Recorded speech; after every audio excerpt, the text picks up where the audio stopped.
Hi there, I'm Nadine Richardson, your host and creator of the scientifically verified childbirth education program, She Births. Our vision is to make birth better for every family around the world. And our She Births show is a place that will inspire your birth, evolve your parenting, and help you live a life you love. Today's podcast is brought to you by Water Wipes, the world's purest baby wipes, made of 99.9% water and a drop of fruit extract. You can receive a 20% discount on your first order using the code SHEBIRTHS20. Just go to shop.waterwipes.com.au and enter the code SHEBIRTHS20 to get your discount today. If you are a parent, about to be one, or a fellow health professional, join us now for an inspirational deep dive into topics with experts around the globe. Welcome to Season 1, Episode 3 of the She Births Show podcast. Today's conversation is with the amazing neonatal paediatrician, author of 2 books, Your Cherished Baby and Baby on Board, Dr. Howard Chilton, a She Births family favourite doctor to go to. He is a unique specialist, often leaving parents feeling deeply relaxed after a consultation. Howard says that most of his work is often spent rallying against the old-fashioned, routine-based, manipulative child parenting models and just helping mums trust themselves and understand their individual child's needs. In this podcast, we cover mammalian development, and it's fascinating. We look at the unique long-term codependency period we have as human beings. We discuss the science behind sleep and, of course, settling, the continuum that your baby could be sitting on, and then some of the most sensitive topics like co-sleeping and how to make that safe for your family, and even get stuck into myth-busting the whole colic and tongue-tie debate. Hopefully, this chat gives you a foundation of knowledge to empower you so that you and your partner can individually craft your parenting according to the uniqueness of your child. May this podcast help you trust your instincts and, most importantly, enjoy your parenting even more. So, Howard, thank you so much for being with us here on the She Births Show. So many of our families just love your books and love your work and love your talks that they visit you at the Royal and up in Byron. And so, thank you so much for being with us today. Pleasure. And I suppose I just want to jump straight in because I think it's quite rare, the voice that you have in the parenting world. So today when we talk about parenting, are you talking as a father, as a grandfather? Are you talking as a paediatrician? I think paediatricians tend to talk as medical people. So they tend to medicalize this whole process. And I try not to do that. So more and more I speak in a sort of evolutionary biological way, describing the way babies are designed, the way they're formed, rather than what may go wrong, and when they cry, what medical diagnosis there could possibly be. Yeah, fascinating. And you've become quite vocal, I think, very significant in the realms that I'm aware of your approach towards parenting. And a lot of women just, I feel, come out of appointments with you just in this deep state of relaxation finally around what they're doing. And is that because you take an attachment parenting style, or what would you say is your approach to parenthood? I mean, I spend a lot of time railing against the old-fashioned routine-based parenting model, which assumes that the baby is manipulative and trying to fix things up and is really mostly concerned about food supply and getting his own way, rather than the fact that what we have is an exteriogestate fetus, not an independent baby.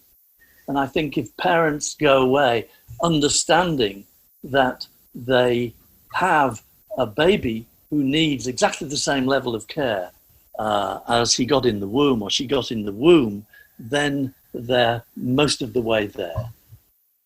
I think there's so many books, and there's such a lot of opinion out there, especially in mothers' groups, where the idea is to try and get your baby into some kind of routine so your lifestyle can't be interfered with, or can be only minimally interfered with.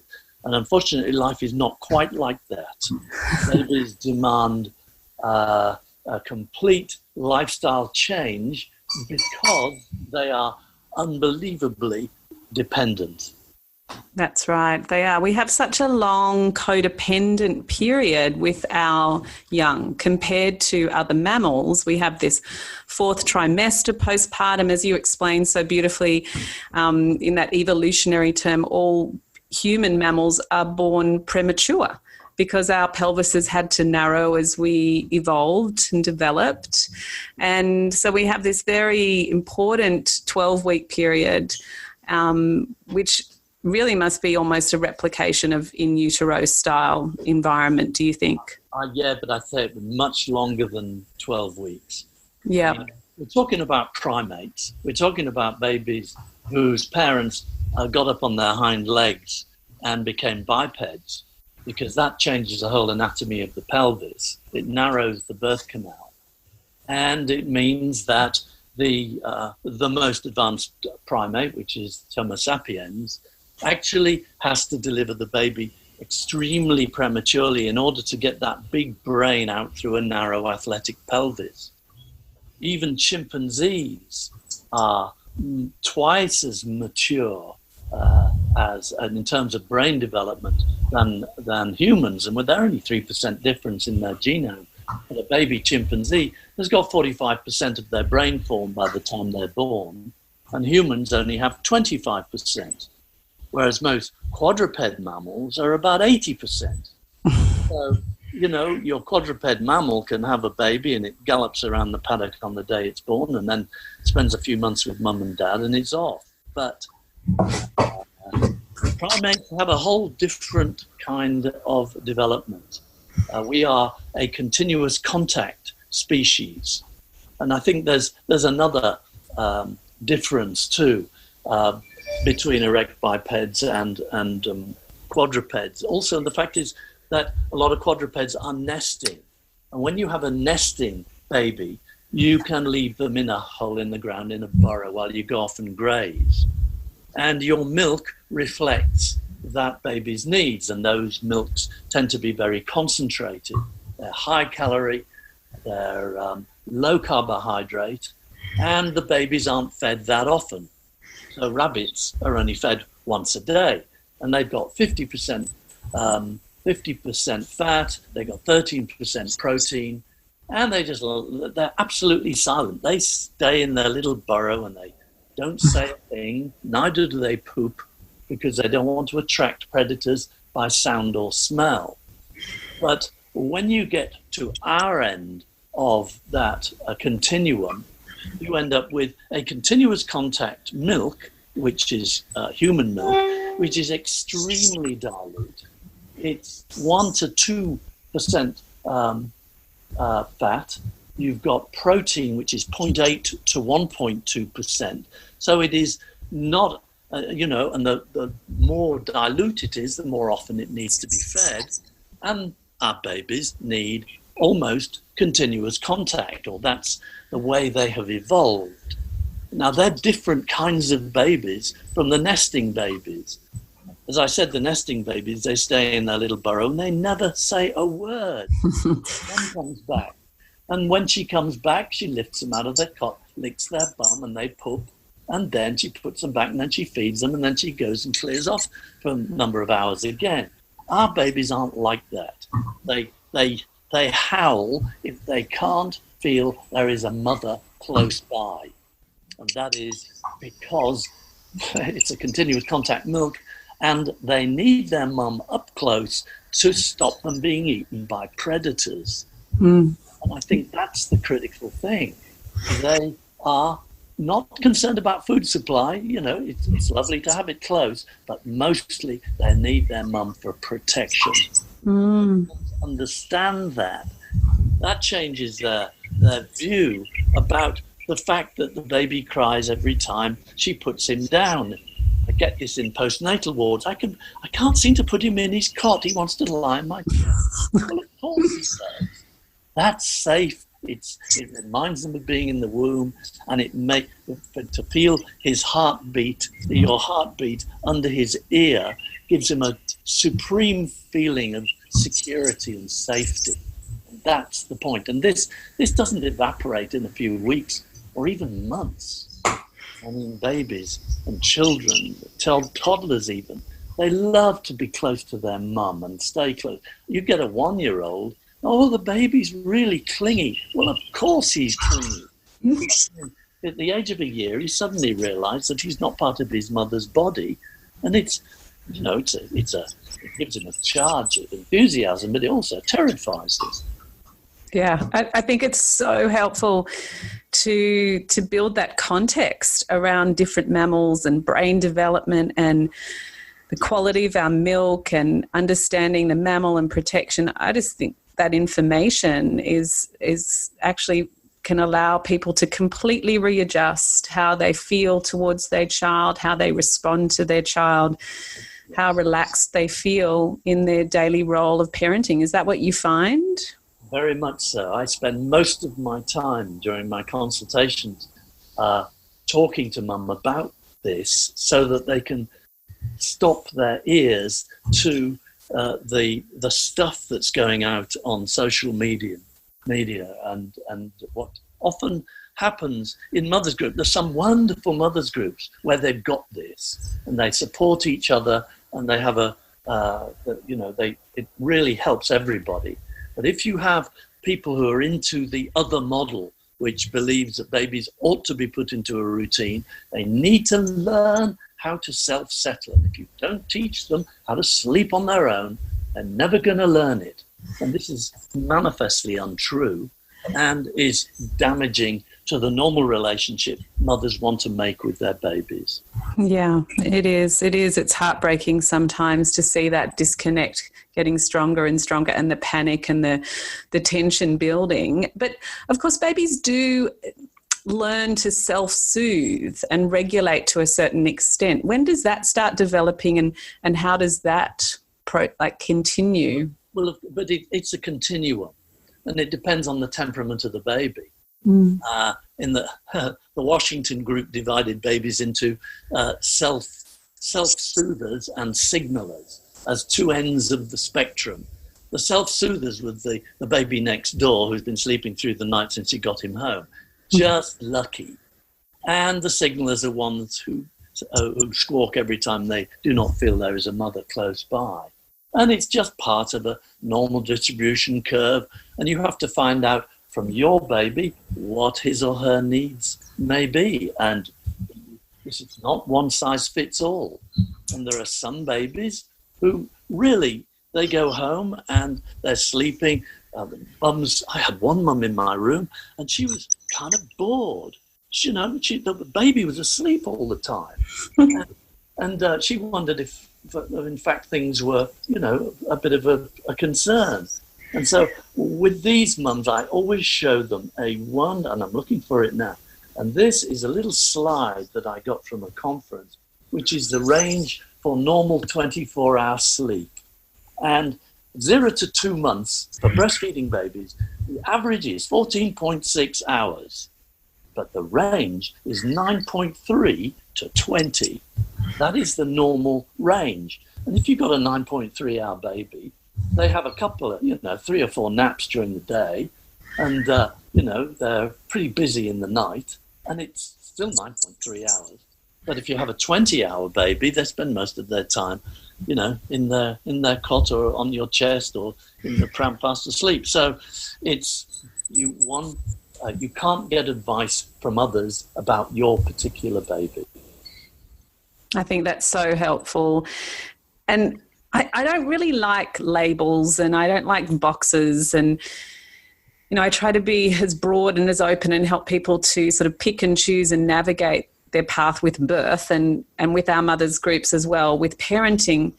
But this term attachment parenting has been around since the 70s in the West, and it hasn't gone away. Is it a really important thing for us to still understand or refer back to, or should we all be attachment parenting for happy children and happy families? What do you think? Theoretically, yes. I mean, there's no other real way of doing it, but responsive parenting rather than attachment, because attachment sounds sort of Velcro-y. It does sound Velcro-y, that's true. There are some babies who are really, they're pretty happy to sleep in their pram and pretty happy to sleep in their cots at night even. And I have these mums who, the baby's in a cot next to their bed, and they almost never bring their baby into bed even when they're breastfeeding. But they need to understand they are the exception and not the rule, because mothers who breastfeed overwhelmingly put their baby on the same surface as they do at some time, sometimes for extended periods of time during the night.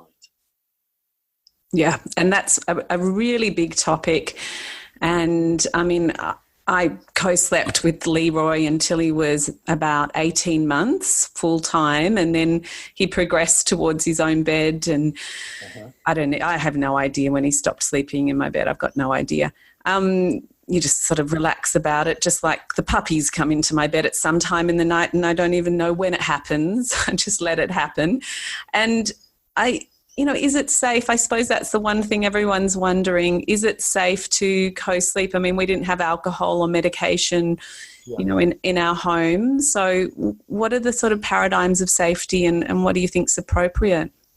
I think that anybody who's interested in this work should look up James McKenna, who is the professor of anthropology of Notre Dame. I think he's moving now. But he pretty well put the biology of what he now calls breast sleeping on the map in the 1990s by doing extensive studies, which are still going on to this day, of mothers and babies in bed together. And what he found was that the model of a baby and a mother together in bed is totally different from an isolated baby in a cot who is often bottle fed. And that, the latter baby, was the one that was the gold standard, that this is how babies ought to sleep. And so the way that they studied babies who are isolated and bottle fed in a cot, and they said that this is normal, but it is not normal.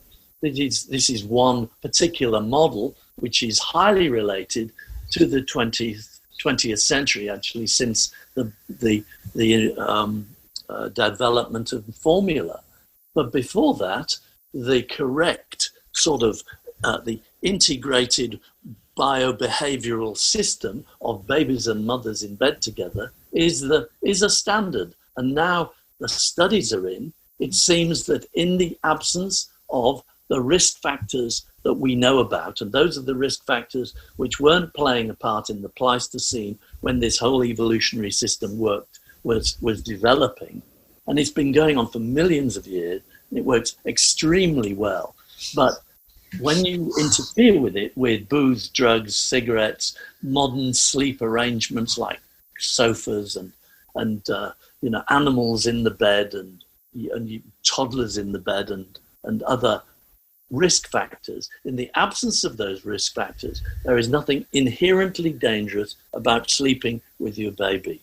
Now, looking at the studies now, there's ones from Germany, Norway, Chicago. There was a big study from the UK which found that per se there is nothing dangerous about sleeping with your baby. What is dangerous is if you sleep with your baby in the presence of risk factors. And the risk factors is the ones on the SIDS Australia website. The booze, especially cigarettes, especially alcohol, and growth when mothers are extremely tired. Because what we know when you look at babies and mothers in bed together is that they actually arouse each other, and they don't allow either of them to go into level 3 or level 4 sleep, which is the deep, deep level of sleep. They stay in level 1 and level 2 sleep. And this is very safe for a baby. It's when they drop into deep sleep that issues may be occurring that predisposes them to sudden infant death syndrome, or what we now call SUDI, sudden unexpected deaths of infants. So sleeping with your baby in the absence of those risk factors is fine, but it's not for everyone. One of the important factors that you need to understand is you shouldn't bed share with your baby because you think it's good for them. You should do it because it strikes you as being appropriate for your family, and it feels right for you and your baby. And in fact, if you ask mothers who breastfeed, exclusively breastfeed, how often do they sleep with their babies, you find that depending on how you ask the question, for instance, Helen Ball did this in Durham, she found that nearly 50% of mothers did not tell the truth when you first asked them.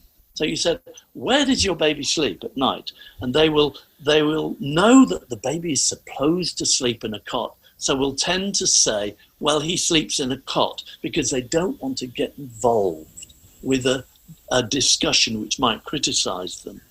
But also, they found that they would answer if the baby begins the night in a cot. They'll say, oh, he sleeps in the cot.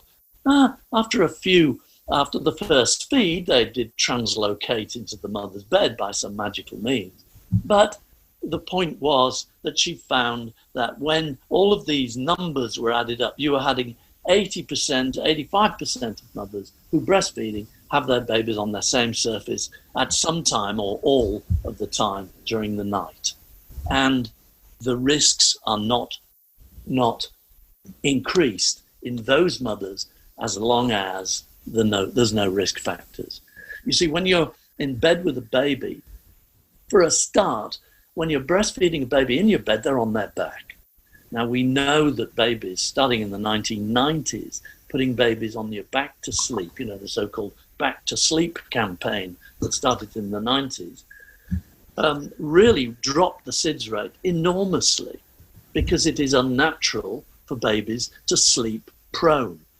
Unfortunately, I suspect that the reason babies were encouraged to sleep prone was because of people like me, neonatologists, who found that preemie babies slightly better when they were prone. They absorbed their feeds better, and they seemed to sleep better as preemies, but it doesn't work for full-term babies. Full-term babies are designed to be on their back. And when you're in bed with them and you're breastfeeding them, they're on their back. You can't breastfeed a baby who's prone. Absolutely. It makes total sense. And I just can't believe it's just like childbirth. There's so many myths and perpetuated continually. And so, as you're talking, you're referring back to a huge amount of studies and a lot of data, but at the same time, there's basically your approach is also about removing the data from parenting. I've read that somewhere. So how do you sort of distinguish that? What are you trying to say when you say remove the data from parenting? It depends on where you're coming from, because if you talk to the pediatric people in the American Academy of Pediatrics, there's a 9-member committee there that thinks nobody should bed share. And that's because they look at the data and they say, when you look at all the SIDS, 1/2 of cot deaths, so-called cot deaths, or SIDS, occur when they're in bed with someone. But that is true. But that someone is either had too much booze, some drugs, or isn't their parent and is not breastfeeding them.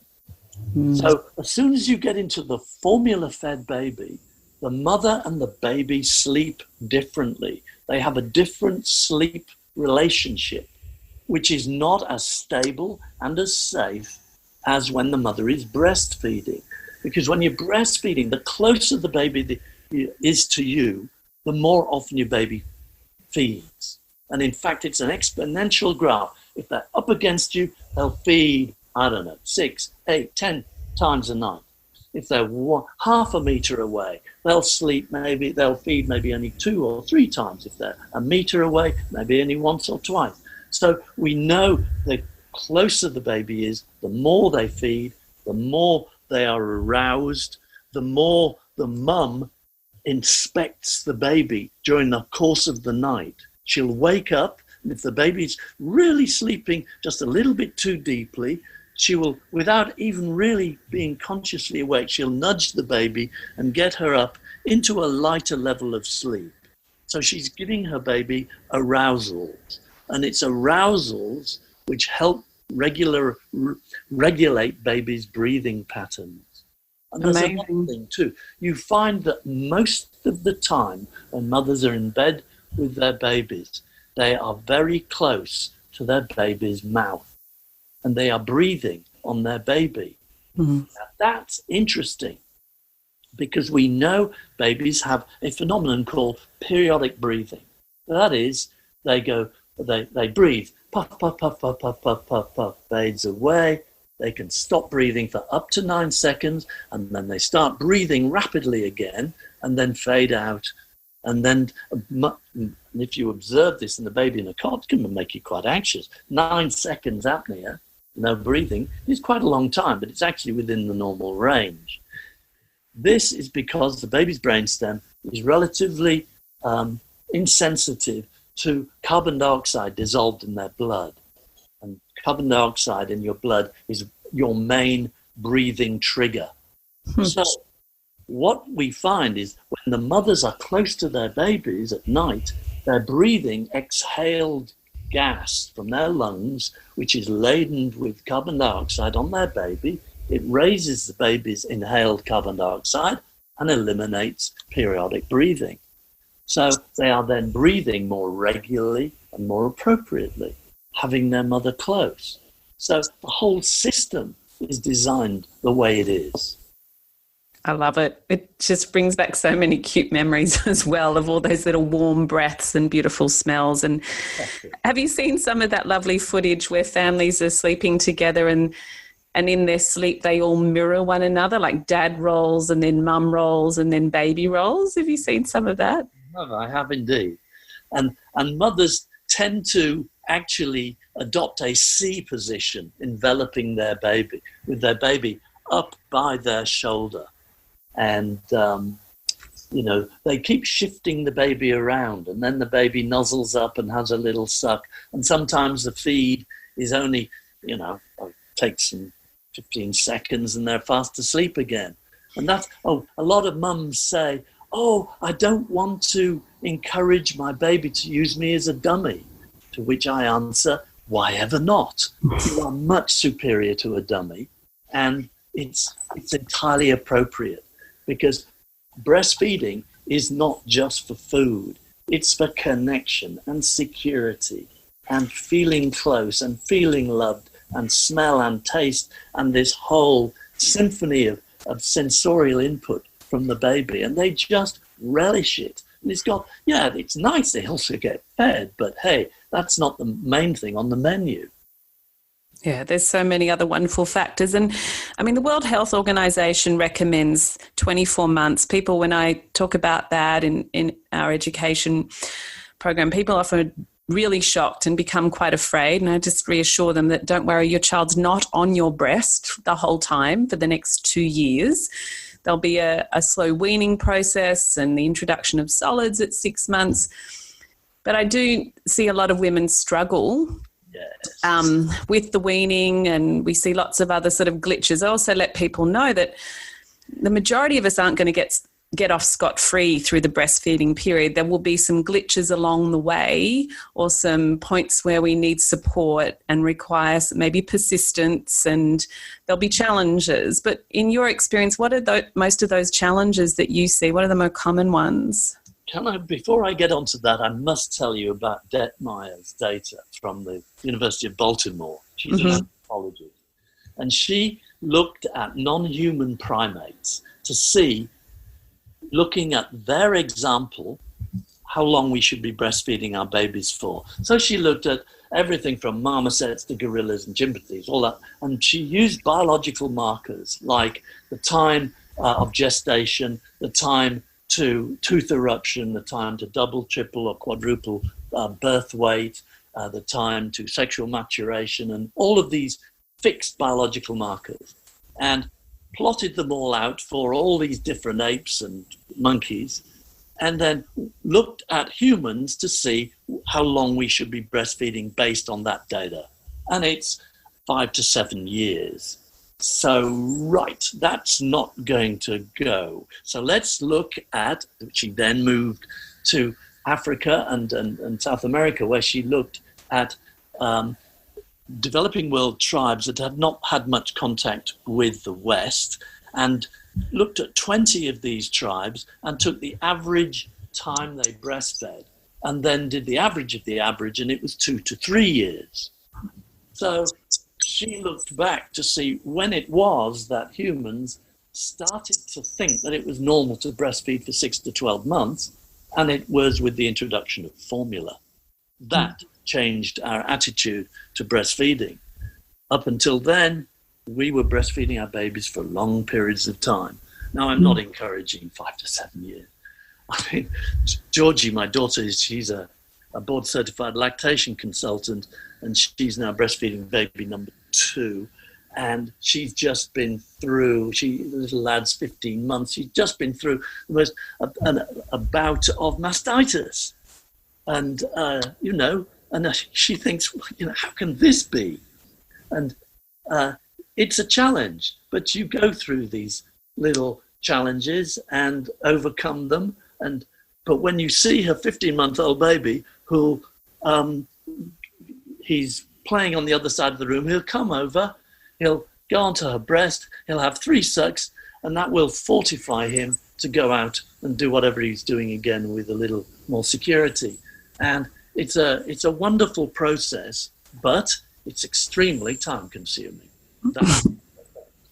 I mean, formula is time-consuming too. I don't know, we never did it, but the sterilizing and the expense of it, and the working out the right one and the healthiest one for your child, it's also can be challenging too, right? It's not easy either way.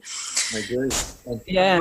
And by the way, mothers who are formula feeding their babies ought to understand that what they read on the can bears no relationship to what their baby wants or needs, except on average over a long period of time. So that mothers say, he ought to be having X mils, 165 mils per kilo per day divided by the number of feeds, and you better drink it all, darling. The problem with that is it removes the baby's inherent ability to regulate their appetite, which is something breastfeeding mothers usually don't get involved in because they have absolutely no idea how much the baby's having.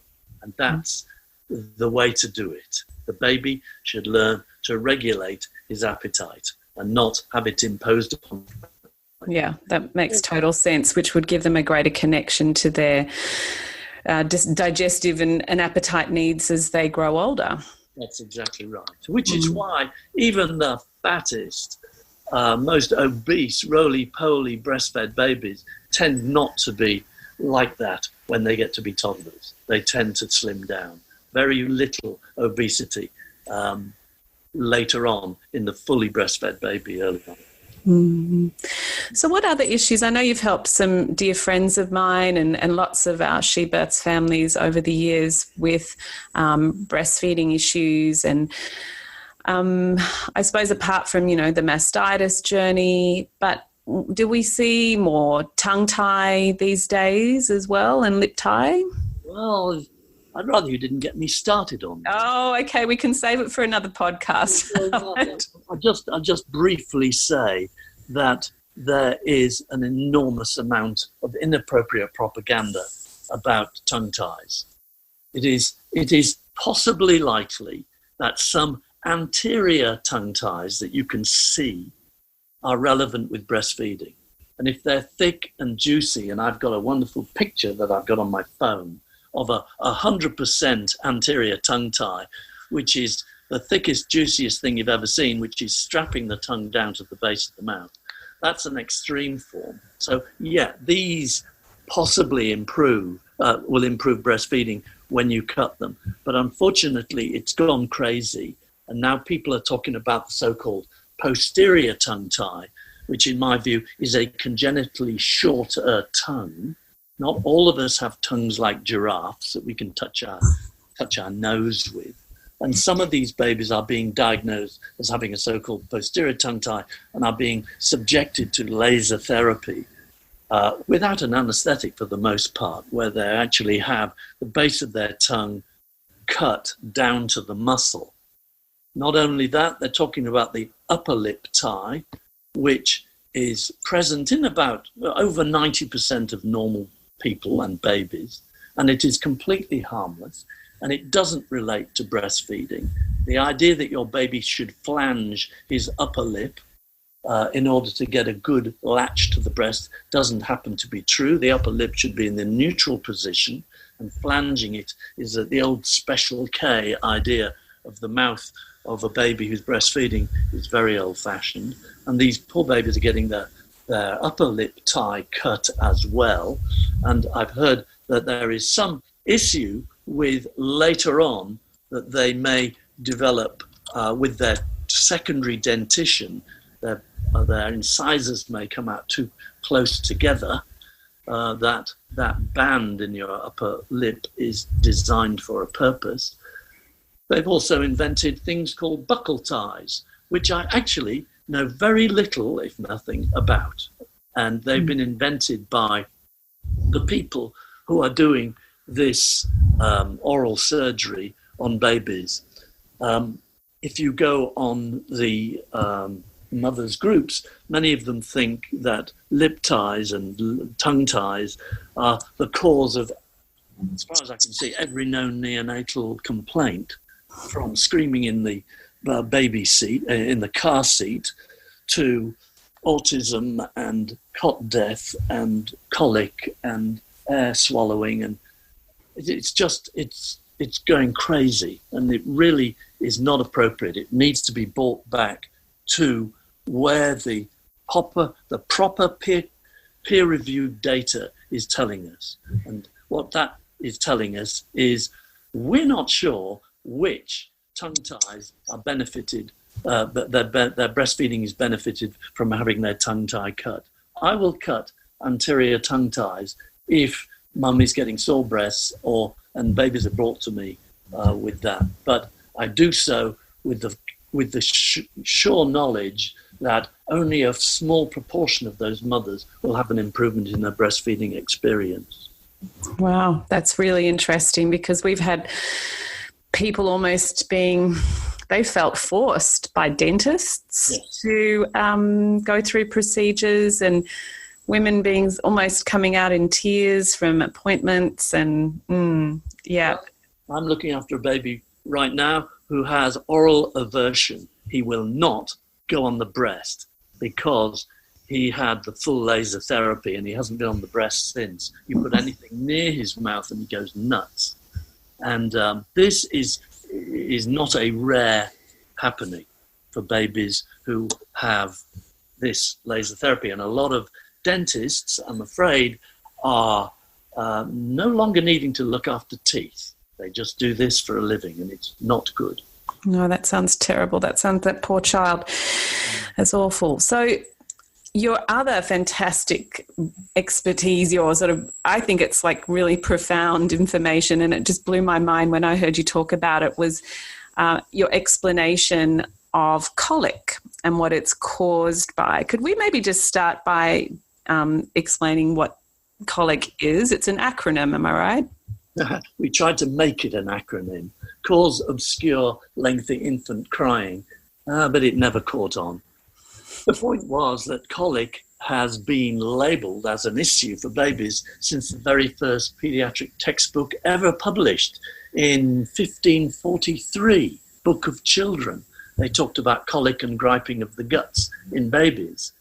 And their treatment in those days was a compress with dill and cumin, which is interesting because you can buy Infant's Friend, which may have dill and cumin in it. I'm not sure. Anyway, the point is, if you take 1,000 families and when they've just had a baby and you give them a diary and say, note how much your baby cries every day and when he cries or when she cries, and you bring that data back to me in 4 months' time, and you collect all this 1,000 family, all the data, you find a very interesting graph, and it's been done many times.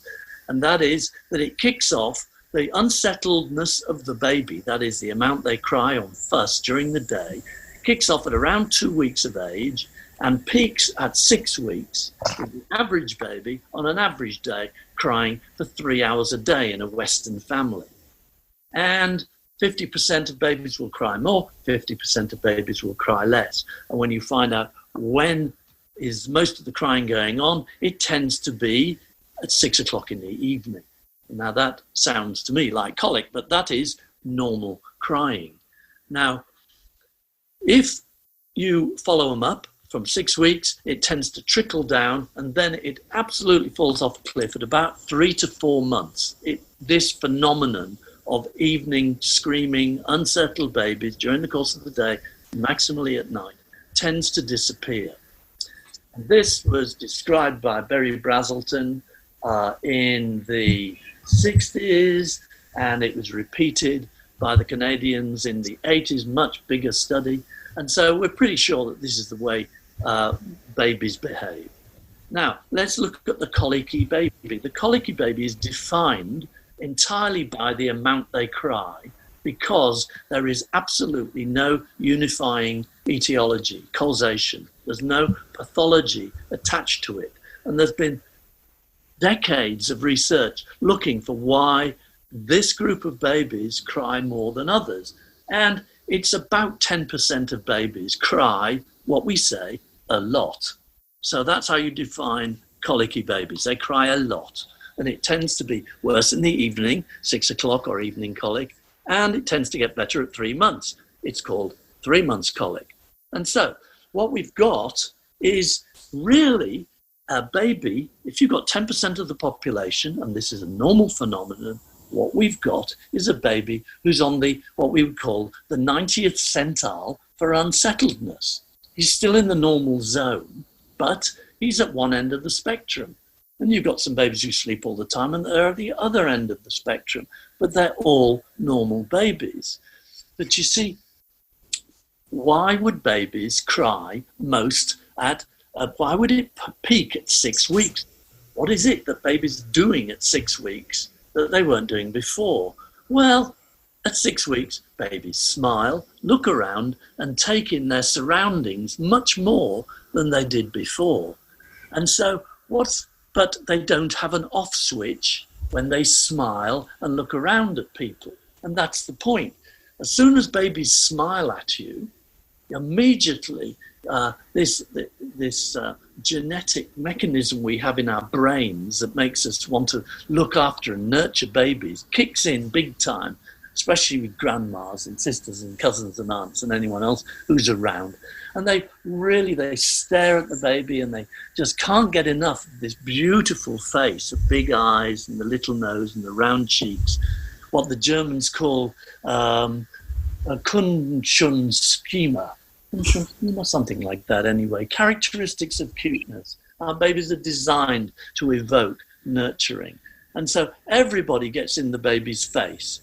And by 6 o'clock in the evening, at 6 weeks, they've had enough, because they have no off switch, and they just stare back, and everybody's in their face, and the amount of visual stimulation goes through the roof. Now, there's a lot of things that babies are used to. They're fairly used to loud noises from within the womb. They love to be cuddled, so tactile stimulation is no big deal. Auditory stimulation is nothing at all because it's noisy in the womb.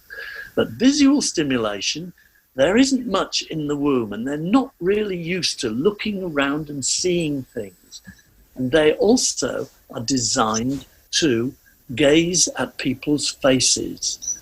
And in fact, they gaze especially at the smiling face rather than the glum face. So they're hardwired to gaze at you. But as I said, no off switch. And they get overstimulated and wound up. And what that does is make the baby stressed. Now, when a baby's stressed, they draw their knees up and they scream.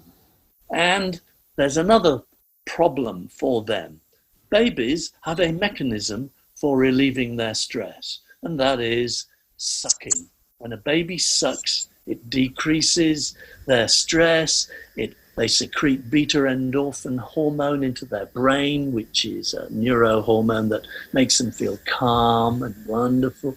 So they start sucking and sucking and sucking and sucking and sucking. And of course, as they move towards the evening, their sucking increases. They're not hungry, they're full as a gook, but they still feed and feed and feed. So then when you finally get them off the breast after they've been on for 2 or 3 hours trying to calm themselves, and they draw their knees up and scream, they'll do a wonderful multicolored vomit over the far wall. And you'll say, oh, my baby's got projectile vomiting, and you'll dash into accident emergency and burst through the plastic doors, and they'll grab the baby and do an ultrasound to exclude pyloric stenosis. And then they'll do a pH probe and a barium meal and put on babies on all kinds of wonderful drugs to try and decrease the vomiting. And the baby was just sucking, trying to calm himself down. So immediately we've medicalized the problem. And once you medicalize it, everyone expects you to fix it. And so doctors are more than happy to give these babies anti-reflux medicines. And in fact, Big Pharma couldn't believe its luck. They made a fortune. In 2005, people were spending $13 billion in the United States on anti-reflux medicines for babies, most of whom were perfectly well. That is not to say that they weren't refluxing, mainly because, to a degree, all babies reflux. If you look at normal babies, you find that they reflux stomach contents into their esophagus about 20 times a day. The valve doesn't work very well at all. And consequently, a little extra feeding and suddenly they're refluxing and vomiting, and everyone thinks that that's the reason they're unsettled. But no, that's downstream from the unsettledness. And if that diagnosis doesn't fly, they say, oh, well, maybe he's sensitive to cow's milk protein, so they take you off the dairy. And I've no problem with that. Why not? I mean, they say up to 5% of babies, it's probably less than that, maybe 2% of babies are sensitive to cow's milk protein, but most of them, of course, are formula-fed, not breastfed, though there is some work that suggests that some babies are sensitive to breakdown products of cow's milk protein, which is excreted in their mother's breast milk. So, okay, it's worthwhile going off the breast if you have an unsettled baby just to see, but the chances are not very great. And all of this normal phenomenon gets medicalized. And once you medicalize it and you look outside of yourself for an explanation, it tends to make things worse. And so babies then get handled and taken around, and they're given to grandma, and she takes the baby around the garden and to show them the birds. And so this overstimulated, wound-up baby gets even more stimulation. And it goes round and round and round. And I have to say, now's a good time of the year to mention this, because Christmas is a time of busy families, lots of relos, parties, mothers stressed. It's a peak time for colic in babies because it's based on the baby's brain and not on his tummy. And that's the point. And why does it get better at 3 months? At 3 months, babies wire up the ability of, when they're being wound up and overstimulated and everyone's staring at them, they can switch off and ignore everyone and calm themselves. And so almost miraculously, babies, he was an absolute little devil until Tuesday, and since then he's just an angel. And that's because he's suddenly wired it up. He didn't learn it, he just developed it. I love it. I remember, Christmas is a very stressful time, but also Friday night Shabbat dinner. If you're part of a Jewish family or married into a Jewish family, those nights of coming home from Friday night Shabbat with big tables and lots of noise where people play past the baby. That's it. And as soon as, where everyone's looking at the baby and overstimulated, of course you're going to have a child that night who's vomiting continually and screams and cries for hours before they go to sleep. It makes total sense. It makes total sense. So, but apart from, protecting them from overstimulation from people's faces, I suppose, and over interaction, would it be advisable to, if they have been overstimulated, and because every child's different, everyone's got a different sort of amount they can manage, would you say, a baby? Absolutely. There's a normal distribution curve of temperament. Some babies can cope with anything. You can take them for your Christmas lunch with the ladies from the office, and they'll coo and gar over the baby, and the baby won't mind at all. But most babies have got a threshold, and you've got to find out your particular baby's threshold. That's right. And would it be advisable, if they have been overstimulated, to give them a dummy at those times as well, if they need to suck rather than to overfeed as well? I mean, you'll try anything, but mostly you take the baby into a quiet environment, and you put them on your chest and you wear them. And if it's not your chest, it's somebody else. Grandmas are fine as long as they're with the program. And I've just written a blog about the importance of grandparents for Homo sapiens. I mean, we wouldn't have survived as a species if we hadn't shared care. So you can always share care. Obviously, it's difficult to share breastfeeding, but you can share human contact. Clamp the baby to somebody's chest, take them into a quiet room that doesn't have TVs and toddlers and all the noise and excitement of people in the baby's face, and you just chill with the baby. And they may be a little bit unsettled, but they'll eventually, as the psychologists say, return to base. They'll calm themselves, but they need to have a warm body to help them do that. Now, if you're on your own and you can't rely on anyone else, then swaddling them, putting them in a cot and patting them on the bum at your heart rate and singing to them, or rather putting them on your chest and then trying to transfer them into a cot to give you a little break, is the way to go. But mainly it's contact, but it's quiet, calming contact, not in your face contact. Yeah, that makes sense. Singing is such a powerful tool. We've got lots of new science around the power of song as well now, haven't we? That brainwave patterns come into a harmony. And Dr. Anita Collins' work, I love her work as well. Yes. It's great. Yeah.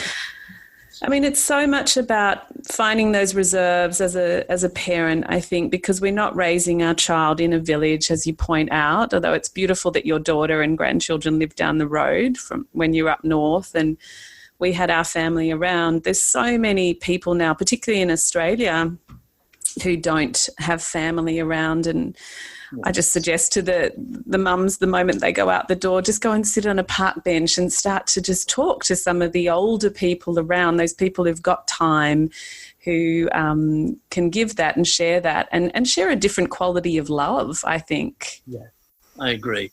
I've just finished reading a wonderful book called Mothers and Others by Sarah Blaffer Hardy, who wrote Mother Nature, big, exhaustive study of mothering.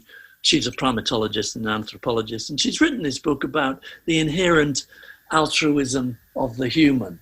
And she talks about the fact that we are unique amongst primates. You look at chimpanzees and you look at gorillas, they will not let anybody else even look at their babies. They hold their babies very close for months. The human alone, actually not alone, I think marmosets do it as well, but in terms of all the higher apes, as soon as we have a baby, we show it to everybody because we want everyone to fall in love with our baby so that they will help us. Because you can't look after your baby on your own at all. It's just not, there's just too much work. Somebody said that it takes 13 million calories to grow a baby up to an 18-year-old. And if you're a hunter-gatherer, you cannot do that on your own. So we have always shared care. So trying to get other people involved with your baby And babies are so cute that everybody wants to get involved, if they can, is very useful. And so this is a mechanism you can do by showing them your baby. I love that. I think that's so true. Show them your baby. Of course, everyone falls in love with the babies. They're so cute and gorgeous. That's right. And what would you say is to a family, say, who's pregnant right now, about to have their baby? What would your words of advice be for those early periods straight after birth? Well, get very friendly with both the grandmothers and persuade them to move into the same town as you. Then make sure that, you've got a network. A lot of the mums who have the problems are the ones who find that having a baby isolates them. And actually a common reason why mothers find themselves getting isolated is because they have been misled into believing that their baby ought to have a nap here and ought to be fed then and ought to, they daren't leave the house just in case the baby gets cranky and needs a nap. And this is very difficult. And some mothers who don't have the extended family are really trapped in their homes because they're terrified to go out in case the baby gets sleepy. But you get carriers, use the cot, and really no baby, you'll find out by trial and error how much your baby needs to nap and how much your baby needs to feed. And there is no pattern, and you just take it as it comes. And stop thinking that there is a set of rules that you need to adhere to, because truly there are no rules. The babies and the mothers write their own rules. And the two main ways of doing it is common sense and trial and error. Babies are inherently very tough, and they will tell you what works and what doesn't work. And you really don't need to take Dr. Google along with you and, to get advice from them, from other sources. The other thing which I think is a real problem is avoid the app that tells you to record every feed and every poop and every sleep. And I have these mums who come to my office and they download these pie graphs for their baby's life. And you wonder, maybe if they looked at their baby more and their smartphone less, things would be more enjoyable for them, rather than collecting large amounts of data. Maybe that's what I meant when I was saying you should ignore the data. Yeah, absolutely. There was a study in Switzerland I read a long time ago that showed that mothers who spent more time looking at their babies' faces rather than reading books about parenting were more capable of responding to their child's needs and had a home with less crying. I would absolutely believe that without reading that article. And it's just so tempting, isn't it? Like, I remember when I was getting ready for Leroy's birth, 18 years ago, and I think I just came across a couple of parenting books, a Welsh one called The Children on the Hill and The Continuum Concept by Jean Liedeloff, and that's what I read. Yes. And now when I Google it, there's last time I checked, I think there was nearly 400,000 different titles for parenting books. Absolutely. And every celebrity who's ever had a baby has got their very own baby book. It's like a perfume range. Absolutely. Howard, thank you so much for the wonderful work that you do, and thank you for sharing your words of wisdom and support, really, rather than advice, but support to people, new families in that really extraordinary, sacred, yet often challenging time. Just reminding them to trust themselves and their love. I think that's what you help us with so much. That's right. Excellent. Awesome. I'm Nadine Richardson, and you've been listening to the She Births Show podcast, proudly brought to you by Water Wipes, the world's purest baby wipes, made of 99.9% water and a drop of fruit extract. If you have enjoyed this episode, make sure to subscribe to our future conversations and leave us a review, and we'd love to know what you would like to hear more of. You can find me and my team of certified educators at shebirths.com and become a part of our community on Instagram and Facebook. In the App Store, you can download our SheBirths app filled with lots of freebies and the full online SheBirths program. And remember, when it comes to having a better birth and easier transition into parenthood, education is empowerment.